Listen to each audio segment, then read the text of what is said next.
Hi, my name's Wanda. I'm going to channel. That means I allow love energy to pass through me. It vibrates in my throat and turns into a message for you. So, usually it's a remembering of something that seems familiar, sounds true, something like that.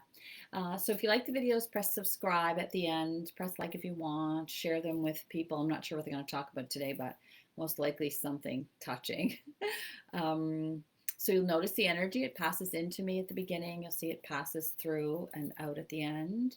And I can do private channeling sessions on Zoom or on the phone these days. Okay, so I will say goodbye at the end.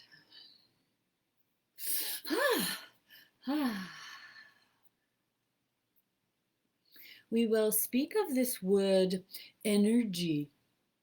It has been used in many different forms and ways during your human evolution. At the very, very beginnings of human time, it was just called wind. It was called the God. It was called, they understood that it was something coming outside, from some outside force passing by them. They understood they were to notice it or be affected by it, but not to fear it. For it was just a reminder that they were not alone and that there's something greater, a greater influence, and they were just a small part of things. Soon after that, humans wanted to harness this, and they called it now weather. They wished to control it. And that's the way of mankind. Mankind wishes to take something that is divine or magical, or they often judged it as immature, and took a part of it so they could understand it thoroughly. Then they would be almighty powerful. They did not wish to surrender to something greater than them. They wished to harness it so they could become like gods. So as human time has passed, this word now has made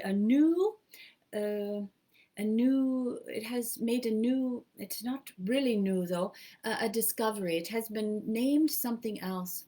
For there are ancient wise ones who understood that human forms were kept alive as energy passed through it, much like the wind. The wind was external, but very similar to this energy that passes through humans to keep it alive. They started to notice that when the energy left, the body was completed. So it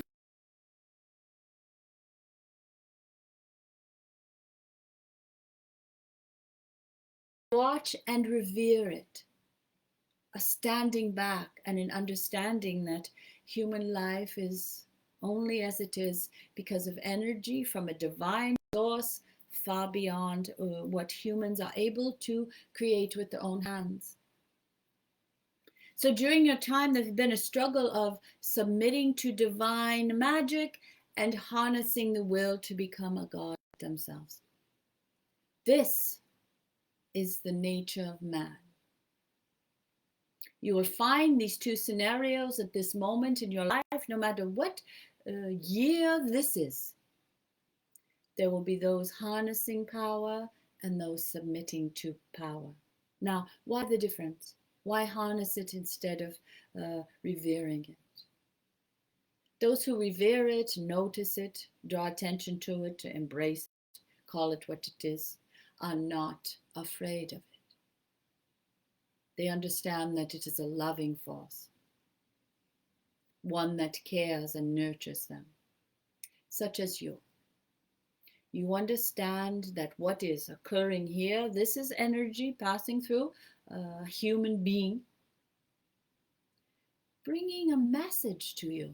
This is a new way for energy to be. It's no longer weather, it's no longer wind, it's no longer the energy that keeps you alive. It's just beyond this understanding. This is submitting to the divine, or curiosity about the divine at the very least. You're curious about what energy can do. This is only one form. This is a very rudimentary form of allowing energy to pass through. For energy can heal. Energy can make you ill. Not the energy itself, of course. Energy is just love. That is all it is. It's the universe saying hello and passing through. But you yourself may harness energy, keep it inside, and it becomes ill because you've placed a judgment on yourself. There are many things that our energy are affected by. Are you able to harness it? They're still trying. Because there's a divine nature to it that scientists cannot understand. They cannot understand fully what is happening as much as they seek to analyze it and put it in data and numbers and such. But you are interested in energy because you wish to remember that when you're not in human form, you are pure love energy. That sounds familiar to you somehow. Somehow you understand that you are alive only because you are full of love energy. And if you take that one step further, why you? Why do you remember this? Why is this of interest to you? Because you have come to serve mankind. As you become aware that you are full of love energy, you then understand that this must be shared with others somehow. You don't know how exactly, but you're all of a sudden wondering, how can this be shared? For surely it is not for me alone. There are those who channel, such as the human here. They have allowed love energy to pass through them. What will you do? For there are many ways to allow it to pass through you. You may allow it to pass through you to the eyes of another who feels undeserving of unconditional love. And one by one, they will begin to remember themselves. And they will wake up. You call it wake up. It's only a remembering. Remembering that you are all divine beings. So what is your part in this? Your humans have known from your first time on the earth that the wind was meant to be acknowledged as love energy. They always knew it. There are great stories and pictures and tales of this. There's always something outside of you that cares for you because it is a part of you and you are a part of it.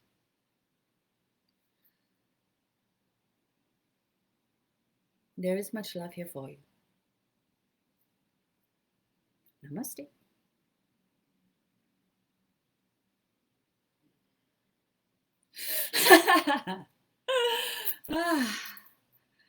Well, that was very informative. Eye-opening, perhaps? So all the way back to the tales, I was thinking of the First Nations tales of wind and how they understood. They understood there was something grand and majestic going on.